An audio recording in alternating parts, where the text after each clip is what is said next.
ನಮಸ್ಕಾರ ಸ್ನೇಹಿತರೆ. ಇಂಗ್ಲೆಂಡ್ ವಿರುದ್ಧದ ಮೂರನೇ ಟೆಸ್ಟ್ ಪಂದ್ಯವನ್ನ ಗೆಲ್ಲಲು ಬಲಿಷ್ಠ ಪ್ಲೇಯಿಂಗ್ 11 ಘೋಷಿಸಿದ ಟೀಂ ಇಂಡಿಯಾ.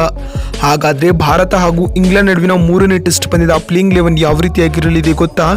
ಇದರ ಬಗ್ಗೆ ಇವತ್ತಿನ ಈ ಒಂದು ವಿಡಿಯೋದಲ್ಲಿ ತಿಳಿಸ್ಕೊಡ್ತಾ ಹೋಗ್ತೀನಿ. ಹಾಗಾಗಿ ದಯವಿಟ್ಟು ಈ ವಿಡಿಯೋವನ್ನ ಕೊನೆವರೆಗೂ ನೋಡಿ ಸ್ನೇಹಿತರೆ.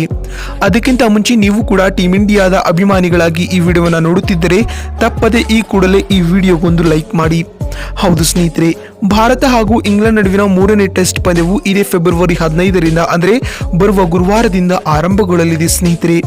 ಭಾರತ ಹಾಗೂ ಇಂಗ್ಲೆಂಡ್ ನಡುವಿನ ಮೂರನೇ ಟೆಸ್ಟ್ ಪಂದ್ಯವು ಗುಜರಾತ್ನಲ್ಲಿರುವ ರಾಜ್ಕೋಟ್ನ ಸೌರಾಷ್ಟ್ರ ಕ್ರಿಕೆಟ್ ಅಸೋಸಿಯೇಷನ್ ಮೈದಾನದಲ್ಲಿ ನಡೆಯಲಿದೆ ಸ್ನೇಹಿತರೆ. ಅಂದಹಾಗೆ ಇಂಡೋ ಇಂಗ್ಲೆಂಡ್ ನಡುವಿನ ಮೂರನೇ ಟೆಸ್ಟ್ ಪಂದ್ಯವು ಭಾರತೀಯ ಕಾಲಮಾನದ ಪ್ರಕಾರ ಬೆಳಗ್ಗೆ 9:30ಕ್ಕೆ ಆರಂಭಗೊಳ್ಳಲಿದೆ. ಅದಕ್ಕೂ ಮೊದಲು 9 ಗಂಟೆಗೆ ಟಾಸ್ ಪ್ರಕ್ರಿಯೆ ಜರುಗಲಿದೆ. ಈಗಾಗಲೇ ಸರಣಿಯು 1-1 ಅಂತರದಿಂದ ಸಮಬಲಗೊಂಡಿರುವ ಕಾರಣ ಉಭಯ ತಂಡಗಳಿಗೂ ಮೂರನೇ ಟೆಸ್ಟ್ ಪಂದ್ಯವು ಮಹತ್ವದ ಪಂದ್ಯವಾಗಿರಲಿದೆ. ಇದೇ ಕಾರಣದಿಂದಾಗಿ ಇದೀಗ ಟೀಂ ಇಂಡಿಯಾವು ಮೂರನೇ ಟೆಸ್ಟ್ ಪಂದ್ಯವನ್ನ ಗೆಲ್ಲಲು ತನ್ನ ಬಲಿಷ್ಠ ಪ್ಲೇಯಿಂಗ್ 11 ಅನ್ನೇ ಘೋಷಿಸಿದೆ ಸ್ನೇಹಿತರೆ. ಇನ್ನು ಇದರ ನಡುವೆ ಟೀಂ ಇಂಡಿಯಾದ ಸ್ಟಾರ್ ಆಟಗಾರರಾದ ಜಸ್ಪ್ರೀತ್ ಬುಮ್ರಾ, ವಿರಾಟ್ ಕೊಹ್ಲಿ, ಶ್ರೇಯಸ್ ಅಯ್ಯರ್ ಅಂತಹ ದಿಗ್ಗಜ ಆಟಗಾರರು ಮೂರನೇ ಟೆಸ್ಟ್ ಪಂದ್ಯದಿಂದ ಹಿಂದೆ ಸರಿದಿದ್ದಾರೆ ಸ್ನೇಹಿತರೆ. ಇವರ ಅಲಭ್ಯತೆಯ ನಡುವೆಯೂ ಟೀಂ ಇಂಡಿಯಾವು ತನ್ನ ಬಲಿಷ್ಠ ಪ್ಲೇಯಿಂಗ್ 11 ಅನ್ನು ಪ್ರಕಟಿಸಿದೆ. ಹಾಗಾದ್ರೆ ಭಾರತ ಹಾಗೂ ಇಂಗ್ಲೆಂಡ್ ನಡುವಿನ ಮೂರನೇ ಟೆಸ್ಟ್ ಪಂದ್ಯದ ಟೀಂ ಇಂಡಿಯಾದ ಪ್ಲೇಯಿಂಗ್ 11 ಯಾವ ರೀತಿಯಾಗಿರಲಿದೆ ಅಂತ ನೋಡ್ತಾ ಬರುವುದಾದ್ರೆ, ಆರಂಭಿಕರಾಗಿ ಎಂದಿನಂತೆ ರೋಹಿತ್ ಶರ್ಮಾ ಹಾಗೂ ಯಶಸ್ವಿ ಜೈಸ್ವಾಲ್ ಅವರು ಇನ್ನಿಂಗ್ಸ್ ಆರಂಭಿಸಲಿದ್ದಾರೆ.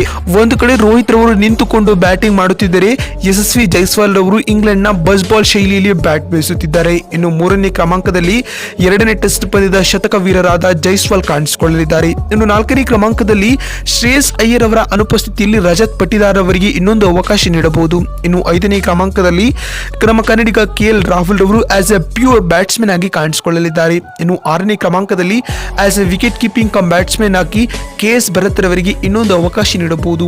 ಇನ್ನು ಏಳನೇ ಕ್ರಮಾಂಕದಲ್ಲಿ ಸ್ಟಾರ್ ಆಲ್ರೌಂಡರ್ ಆಗಿರುವ ರವೀಂದ್ರ ಜಡೇಜರವರು ಮೂರನೇ ಟೆಸ್ಟ್ ಪಂದ್ಯದ ಮುಖಾಂತರ ಕಂಬ್ಯಾಕ್ ಮಾಡಲಿದ್ದಾರೆ. ಇನ್ನು ಏಳನೇ ಕ್ರಮಾಂಕದಲ್ಲಿ ಕೇರಂ ಸ್ಪೆಷಲಿಸ್ಟ್ ಬೌಲರ್ ಆಗಿರುವ ರವಿಚಂದ್ರನ್ ಅಶ್ವಿನ್ ಅವರು ಟೀಂ ಇಂಡಿಯಾದ ಭಾಗವಾಗಿರಲಿದ್ದಾರೆ ಬಂಧುಗಳೇ. ಇನ್ನು ಎಂಟನೇ ಕ್ರಮಾಂಕದಲ್ಲಿ ಇನ್ನೂರ್ವ ಸ್ಟಾರ್ ಆಟಗಾರರಾಗಿರುವ ಅಕ್ಷರ್ ಪಟೇಲ್ ರವರು ಕಾಣಿಸಿಕೊಳ್ಳಲಿದ್ದಾರೆ ಸ್ನೇಹಿತರೆ. ಇನ್ನು 10ನೇ ಕ್ರಮಾಂಕದಲ್ಲಿ ಜಸ್ಪ್ರೀತ್ ಬುಮ್ರಾ ಅವರ ಅನುಪಸ್ಥಿತಿಯಲ್ಲಿ ಟೀಂ ಇಂಡಿಯಾದ ವೇಗದ ಡಿಪಾರ್ಟ್ಮೆಂಟ್ ನ ಮೊಹಮ್ಮದ್ ಸಿರಾಜ್ ಮುನ್ನಡೆಸಲಿದ್ದಾರೆ. ಇನ್ನು 11ನೇ ಕ್ರಮಾಂಕದಲ್ಲಿ ಎಂದಿನಂತೆ ಮುಖೇಶ್ ಕುಮಾರ್ ಅವರಿಗೆ ಪ್ಲೇಯಿಂಗ್ 11 ನಲ್ಲಿ ಚಾನ್ಸ್ ನೀಡಲಾಗುತ್ತದೆ ಸ್ನೇಹಿತರೆ. ನೋಡಿದ್ರಲ್ಲ ಬಂಧುಗಳೇ, ಭಾರತ ಹಾಗೂ ಇಂಗ್ಲೆಂಡ್ ನಡುವಿನ ಮೂರನೇ ಟೆಸ್ಟ್ ಪಂದ್ಯದ ಪ್ಲೇಯಿಂಗ್ 11 ಯಾವ ರೀತಿಯಾಗಿರಲಿದೆ ಅಂತ ತಿಳಿಸಿಕೊಡುವ ನಮ್ಮ ಈ ಪ್ರಯತ್ನ ಭಾಗಶಃ ನಿಮಗೆ ಇಷ್ಟವಾಗಿದ್ದಲ್ಲಿ ತಪ್ಪದೇ ಈ ಕೂಡಲೇ ಈ ವಿಡಿಯೋಗೊಂದು ಲೈಕ್ ಮಾಡಿ. ಅದೇ ರೀತಿ ಇಂಡೋ ಇಂಗ್ಲೆಂಡ್ ನಡುವಿನ ಮೂರನೇ ಟೆಸ್ಟ್ ಪಂದ್ಯವನ್ನ ಯಾರು ಗೆಲ್ಲಬಹುದು ಎನ್ನುವ ನಿಮ್ಮ ಅನಿಸಿಕೆ ಹಾಗೂ ಅಭಿಪ್ರಾಯಗಳನ್ನ ಕಾಮೆಂಟ್ ಮಾಡುವ ಮೂಲಕ ತಪ್ಪದೇ ತಿಳಿಸಿ. ಯಾಕಂದ್ರೆ ನಿಮ್ಮ ಒಂದೊಂದು ಕಾಮೆಂಟ್, ಒಂದೊಂದು ಲೈಕ್ ಕೂಡ ಬಹಳ ಬಹಳ ಮುಖ್ಯ. ವಿಡಿಯೋವನ್ನ ಇಲ್ಲಿವರೆಗೂ ನೋಡಿದ್ದಕ್ಕಾಗಿ ಧನ್ಯವಾದಗಳು. ಮತ್ತೊಂದು ವಿಡಿಯೋದಲ್ಲಿ ಸಿಗ್ತೀನಿ. ಅಲ್ಲಿವರೆಗೂ ನಮಸ್ಕಾರ, ಧನ್ಯವಾದಗಳು ಸ್ನೇಹಿತರೆ.